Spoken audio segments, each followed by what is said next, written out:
everyone. Welcome back to dinanddaf. This is Elana Stein Hain, and you are almost finished learning Bava Metzia. Mazel tov, b'shah tova, very exciting. So because we're almost finished learning Bava Metzia, I thought we might spend some time thinking about a topic that weaves in and out throughout Bava Metzia. It was in the Lamids, it was in the Samachs, it was in the Pays, and now it's in the Kofyuds, which is Mashkon, collateral. The collateral that is given from a lova to a malva, from a borrower to a lender. Now, this collateral, there's a lot of things you could say about it, right? You could have a lot of conversations about, oh, Mashkon, is it really something that it's a payment for the loan, or is it something that is just a reminder or creates some sort of commitment that the lova is going to pay? And I think it's a fascinating discussion. You could have a conversation about the relationship between Mashkon and Ribit, Mashkon and the possibility of taking interest, right? Like what happens if you take a Mashkon that actually pays profits to you? That would be kind of problematic. Could turn into Ribit, also interesting.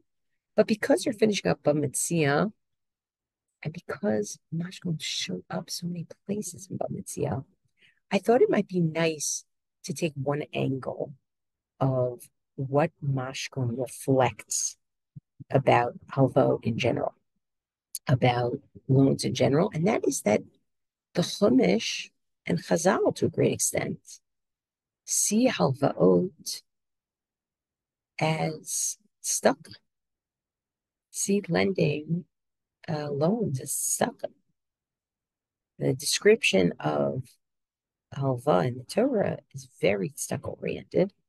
And Mashkon is actually a big part of that. And I think one of the major ways you see that is that the orientation of the Torah towards Mashkon is a limiting orientation. It's not an orientation of when you lend money, you should take collateral so you make sure someone pays back. It's actually when and if you take collateral, here are the limitations on what you're allowed to take, how you're allowed to take it, and how long you're allowed to keep it for. And by the way, whether you're allowed to take it. And I think that's really fascinating. So I want to spend some time just sort of rounding out the big picture, both in the Chumash and in Bava Metzia on that score, because I think it's very inspiring in the sense that things that we think about as business, the Torah sometimes might suggest is a form of chesed, right? And I do wonder how much, depending on what kind of loan we're talking about today, how much that chesed orientation actually factors in, right? Where are those places where that sense is still alive, and then where are those places where no, we're talking about kind of a cold business transaction, right? So let's take a look. The two places in the Torah that we're going to look at are Shemot Kaf Bet, Shemot 22, and Devarim Kaf Daled, Devarim 24. So Shemot Kaf Bet, we start with some pretty personal language on God's part. In Kesef Talvet Ami, if you lend money to my nation, right? Very personal for God. Et Ani Imach, the poor person who's with you. Lo tia lo kinoshe, you should not act like a creditor towards them. Lo tisimun alav neshach, for example, don't take interest from them, right? So of course, Chazal are going to have a machloket whether im kesef talvet means if you lend money to a fellow Jew, or when you lend money to a fellow Jew, within itself is suggesting perhaps the when you don't have a choice about it. It's a mitzvah. You have to do it, similar to tzedakah. But either way, it's clear we're talking about someone poor here. We're talking about a fellow member of the Jewish people. We're being told you should not treat them like this is a regular business transaction. You should not be taking interest trying to make a profit. Moreover, not only should you not make a profit, if you take a piece of clothing from them, you have to return it before sunset,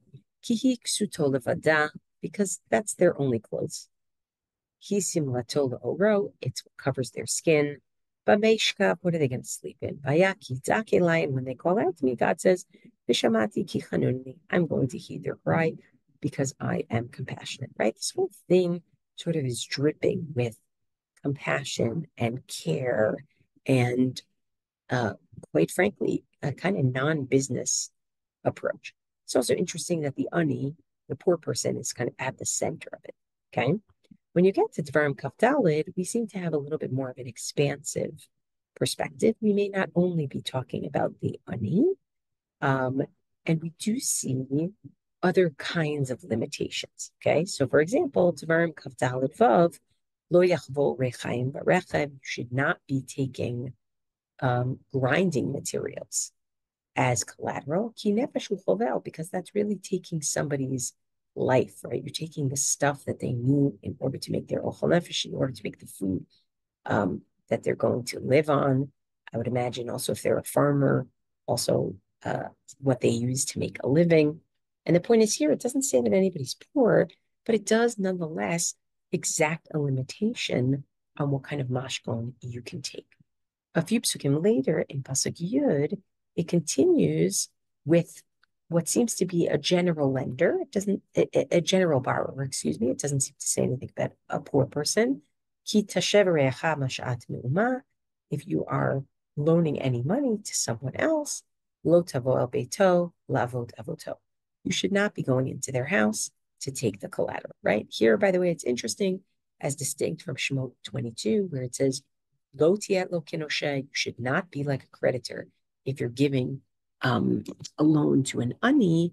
Here it says ki tashev recha, if you are acting like a creditor to someone, and maybe that's because they're not described as an ani here, right? So maybe there is a little bit more of a business transaction element, and nonetheless, we're being told you cannot go into their house to take that collateral. Why can't you go into their house to take that collateral? Probably a lot of reasons, right? But maybe we'll talk about that when we get more to Chazal. Instead, b'chutz ta'amod, you got to stand outside. Ba'isha sheratanu shebo, and the person who you're lending the money to, yotzi elecha et avod achutza. They will bring the collateral out to you. Okay. And then we move from the general borrower to the ani, the in ish anihu. And if the person is poor, lo tishkab bavoto, you should not sleep with their collateral. Hashev tashiv lo et avod shemesh. Again, you must return it to them at evening time. V'shachav b'salmato, and they'll be able to sleep with its garment. Uvercheka, and he'll bless you.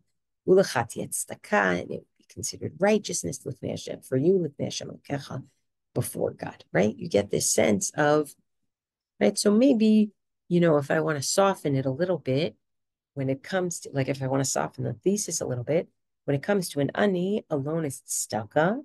And when it comes to a non-ani, there's still limitations, important limitations, like not invading their personal private space to get their mashkon from them, like not taking a mashkon that is actually essential to their living, right? So maybe we see this in stages.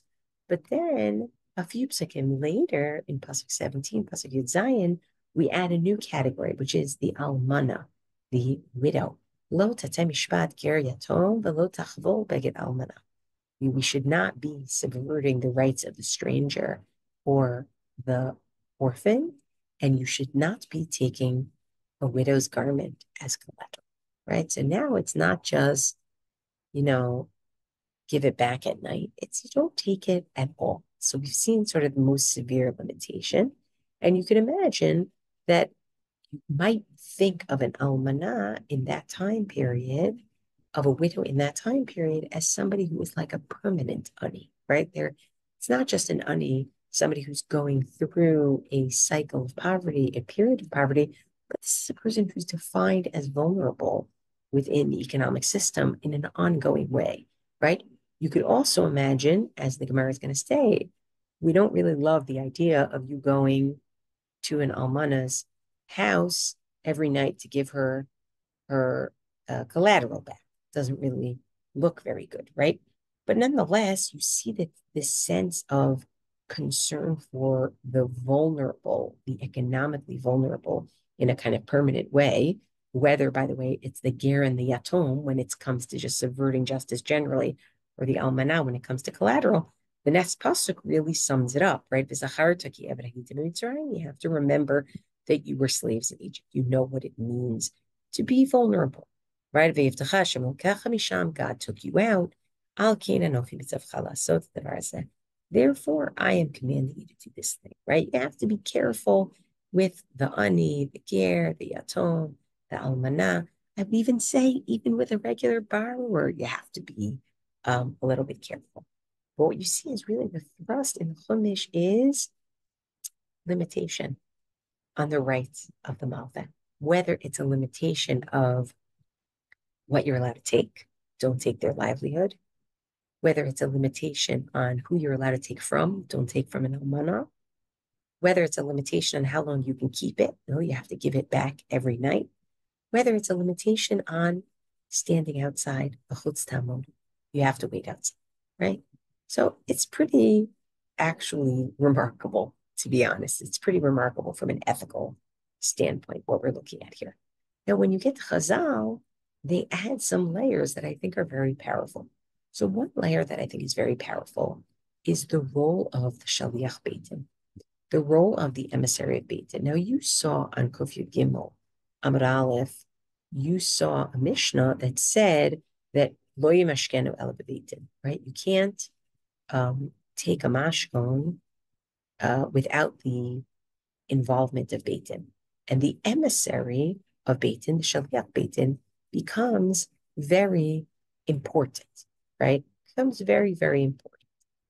And so the Gemara says, even though that Shaliach Beitin is very important, and you might say, as the Sefer HaChinuch does, which I put it on the sheet if anybody wants to look at it later, that the role of that Shaliach Beitin is to make sure that justice is served, right?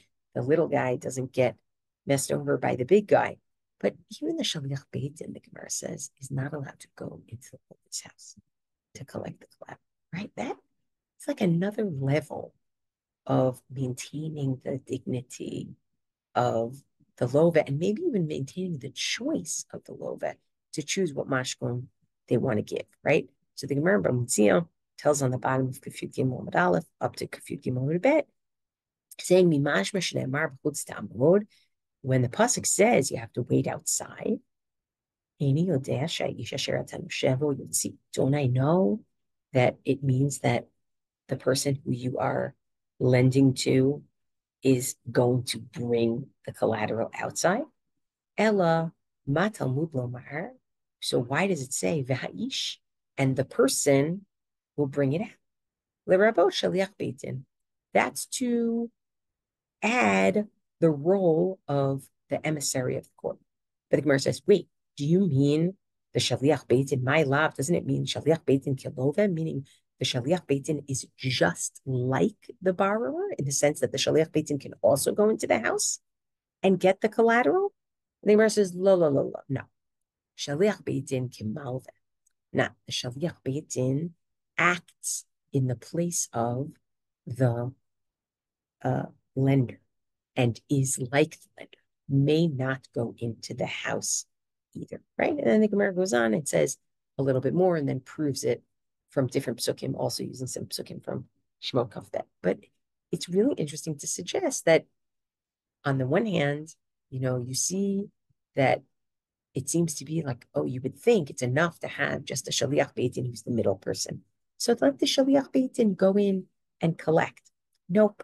Even the shaliach beitin is not allowed to go in and collect. Now, I might say not everybody agrees with that.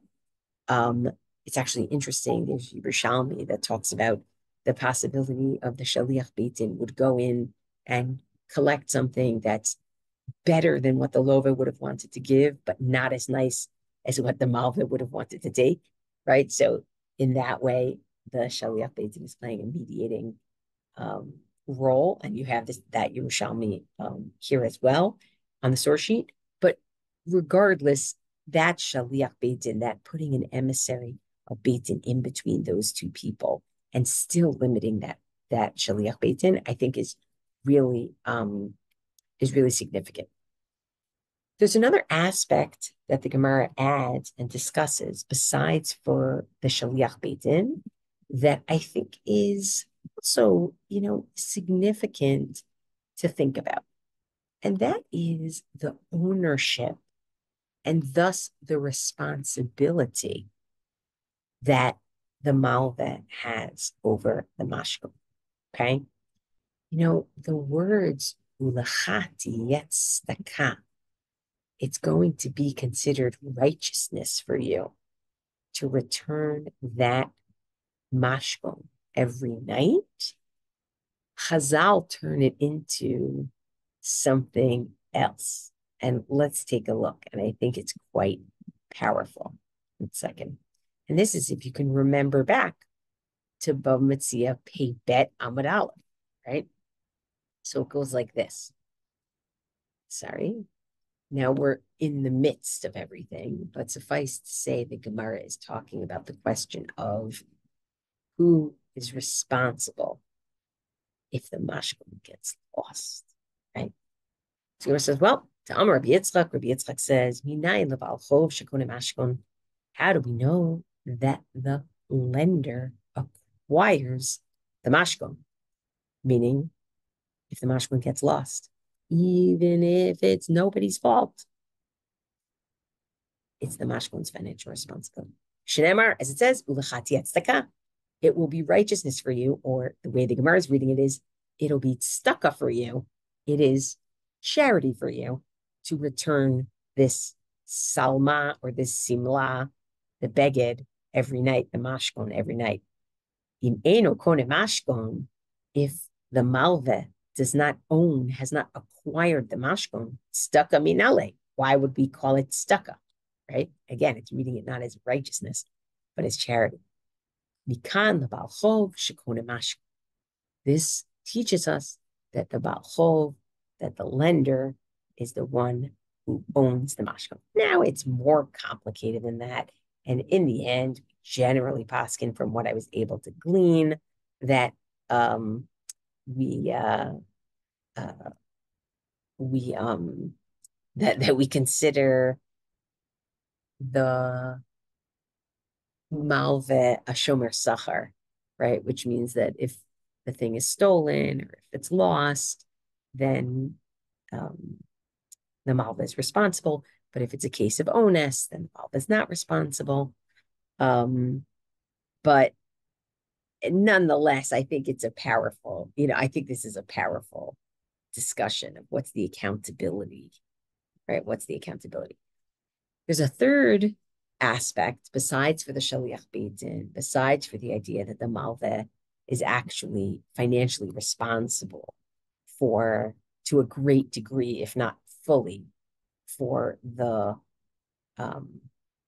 mashkon.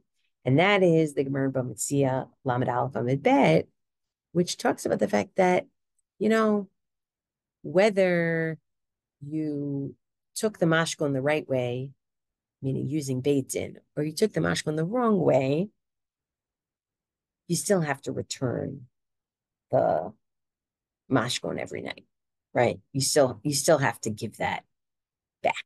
Now, of course, you might say to yourself, somebody who's taking a mashkon the wrong way, why would they want to give it back? Why would they do the right thing? I'm not sure, right? It's a fair question. You might say, oh, we're giving you an opportunity, right? Like you can, right? Something like that. But I do think it's basically trying to say you're on the hook for these limitations. Even if you broke one of them, you still have to keep the other ones, right? So the Gemara learns it on Lamed Aleph Amud Bet from Hashev Tashiv. You definitely have to return, right? Mikol makom, no matter what, whether you took it with the sanction of the court or you didn't take it with the sanction of the court. Right? So I would say those three elements of Hashev Tashiv, you have to make sure that you return it, of the role of the Shaliach Beit Din as like an addition to Bachutz Ta'amod, and the Kinyan, the ownership, the acquisition, and financial responsibility that a malveh has over this Mashkon, I think, all indicates that what we're talking about here is something that isn't just sort of a cold financial transaction, I would say, right? Even as we note that some of these limitations are varied based on, are we talking about a regular lovet? Are we talking about a lovet who's an ani? Are we talking about a lovet who is an almana, right? So with that, I actually want to end, and it's so funny because I think that in some ways this is such a fitting ending to Bava Metzia in general. I want to end with a Midrash Tanaim that asks the question of why does this section in Devarim Kaf Daled end with, V'zacharta ki eved hayita, right? Like you got to remember that you were an Eved. And the reason why I'll tell you in a minute why I think it's a fitting ending to Bava Metzia, even as, next week, God willing, at the Siyum, we'll ending to Bava Metzia. But it goes like this. Let me share my screen for those who are following. Although I'm starting to get the sense that people listen more than they watch these. But let's see. So the Midrash Tanaim, V'zacharta ki eved hayita b'Mitzrayim.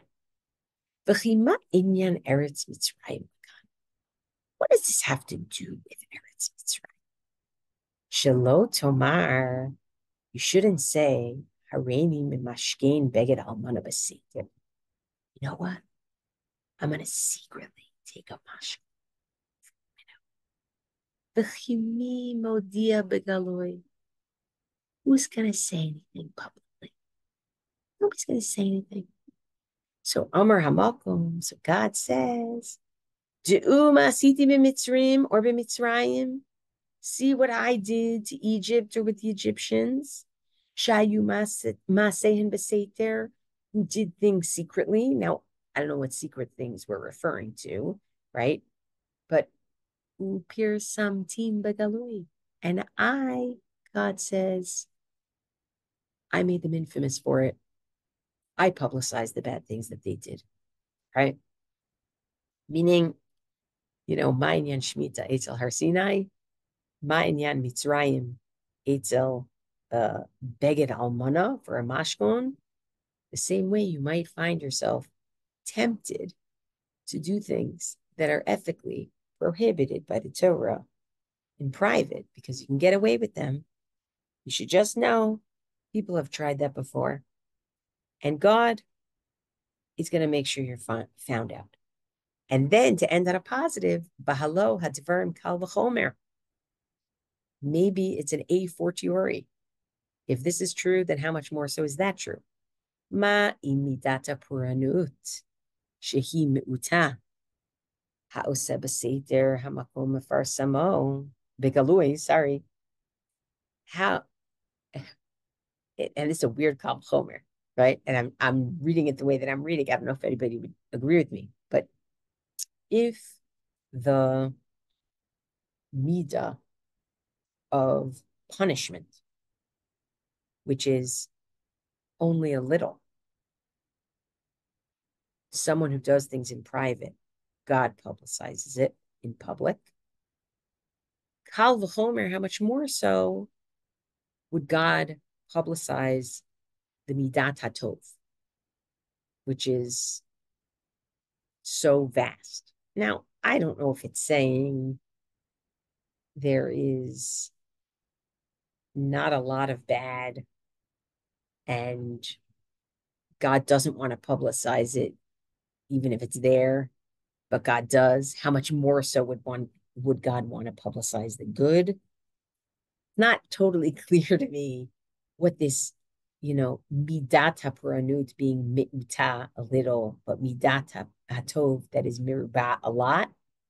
But I think I'm comfortable saying that if God's going to be mefarsim the bad, kal v'chomer, God's going to want to be mefarsim the good, right? And the reason why I think this is a very fitting ending to Bava Metzia is because I think while on the one hand, Bava Metzia is talking about how a society functions, and these things are pretty public actually, right? These are like civic laws and regulations and concerns. On the other hand, there's a lot in the world of financial life that happens in private that people can get away with, that other people don't see and that aren't overseen.